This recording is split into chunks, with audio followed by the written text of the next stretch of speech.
शांति। 11 अक्टूबर। बाबा याद दिला रहे हैं, मैं निराकार परमपिता तुम्हें पढ़ाने के लिए आ गया हूँ परम शिक्षक बनकर। अब ये पढ़ाई तुम्हारी तब तक चलती रहेगी जब तक तुम कर्मातीत बनो। मैं तुम्हें राजयोग सिखाता रहूंगा। तुम योग अभ्यास करते करते पावन बन जाएंगे। तुम्हारे सभी विकर्म विनाश हो जाएंगे और तुम अपने घर चले जाएंगे। बाबा कह रहे हैं, बच्चे मैं तुम्हें राज तिलक देने आया हूँ। मेरे से तिलक ले लो, राजाई ले लो, खूब पुरुषार्थ करो।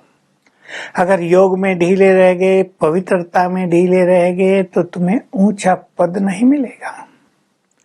उच्च पद पाने का सारा आधार प्योरिटी पर है। मैं तुम्हें कर्म विकर्म अकर्म की गति भी समझा रहा हूँ। कलयुग में मनुष्यों के सभी कर्म पाप कर्म बनते जाते हैं, क्योंकि माया का राज है, रावण का राज है। सतयुग में तुम्हारे कर्म अकर्म हो जाते हैं, वहां कोई पाप होता ही नहीं। अब गुह्यराज ये बता रहे हैं, कई बच्चे कहते हैं, मन में सोचते हैं, हम शिव बाबा को इतना पैसा देते हैं। बाबा कहते, बच्चे मैं तुम्हारे पैसे लेकर क्या करूंगा? मैं तो निराकार हूँ, मैं तो दाता हूँ। मेरे नाम से तुम भक्ति में भी दान करते आए। प्रभु अर्थ अर्पणम, ईश्वर अर्थ दान। मैं थोड़ा ही भूखा हूँ, मैं थोड़ा ही तुमसे कुछ लूंगा। मैं तो देने वाला हूँ। मैं तो तुम्हारी भावनाओं का फल तुम्हें देता हूँ। यहाँ भी अगर कोई यज्ञ में कुछ देते हैं और उन्हें रहता है हम इतना देते हैं, तो उनका भाग्य भी श्रेष्ठ नहीं बनता।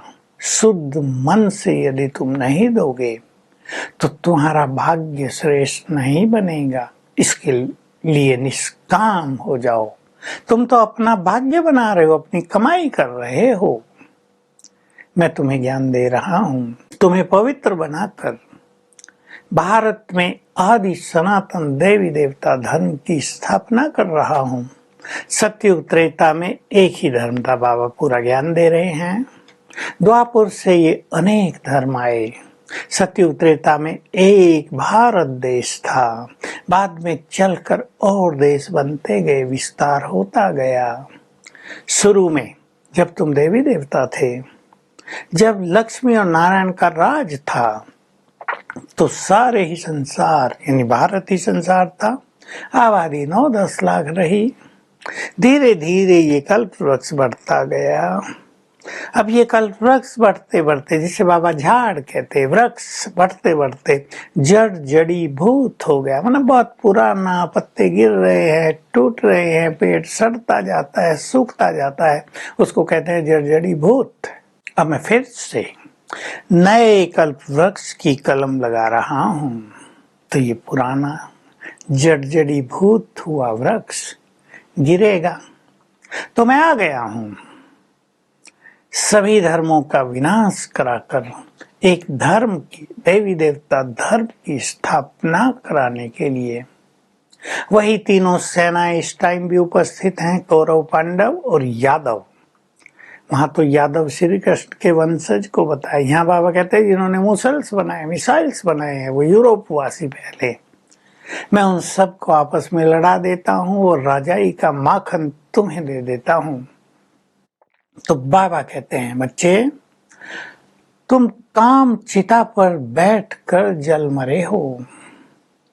ग्रहण लग गया है तुम सबको, भारत को ग्रहण लग गया है। अब तुम पांडवों की तरफ तो मैं हूँ, दिखाया महाभारत युद्ध में भी। पांडवों की तरफ मददगार भगवान थे, मैं तुम्हारी तरफ हूँ। अब तुम्हें मेरी आज्ञा पर चलना है। देहदान तो छूटे ग्रहण। ब्राह्मण लोग दान मांगते हैं, जब ग्रहण लगते हैं तो उससे काम नहीं चलेगा। ये विकारों का दान दे दो, तो तुम पर जो माया का ग्रहण लगा हुआ है वो छूट जाएगा। ये काम, क्रोध, लोभ, मोह, अहंकार जिन्होंने मनुष्य को पतित बना दिया है, जिनसे तुमने सब कुछ गंवा दिया है, अब फिर से मैं तुम्हें ज्ञान चिता पर बैठा रहा हूँ। तुम काम चिता पर बैठकर जल मरे हो, काले हो गए हो। मैं तुम्हें ज्ञान चिता पर बैठा देता हूँ, फिर से पावन बनाने आ गया हूँ। आज बाबा बार बार याद दिला रहे, बच्चे मैं देवी देवता धर्म की स्थापना कर रहा हूँ, जहाँ तुम संपूर्ण पावन थे।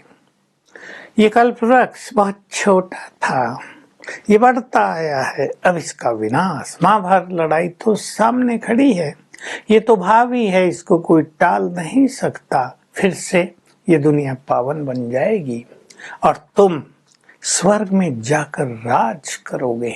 तो ये रहस्य बाबा हम सभी को बार बार सुना रहे हैं। तो हमें स्वयं से बातें करनी है। आज भगवान हमें पावन बनाने आ गया है, उसका तो मुख्य काम है अब आत्माओं को पावन बनाना। संगम युग पर ही वो आता है, तो हमें पावन बनना है। विकारों की अग्नि में सारा संसार जल रहा है। बाबा उदाहरण दे रहे हैं कि सोने में खाद पड़ जाती है तो तेज आग पर रखा जाता है, आग धीमी पड़ जाए तो खाद निकलेगी नहीं। तो तुम्हें भी योग अग्नि जलाकर रखनी है, जिससे आत्मा में जो विकारों की खाद पड़ गई है वो निकल जाए और आत्मा पावन बन जाए। तो हमें आज विचार करना है, जब भगवान के पास हम आ गए हैं तो हमें उनसे राजाई का तिलक ही लेना है। हम छोटा पद क्यों पाएं? प्रजा बने, दास दासी बने, सजाएं खाएं, इसकी हमें जरूरत नहीं। हमें तो हाईएस्ट पद प्राप्त करना है, वरदान है। अपने बुद्धि रूपी नेत्र को क्लियर और केयरफुल रखने वाले नॉलेजफुल और पावरफुल भव।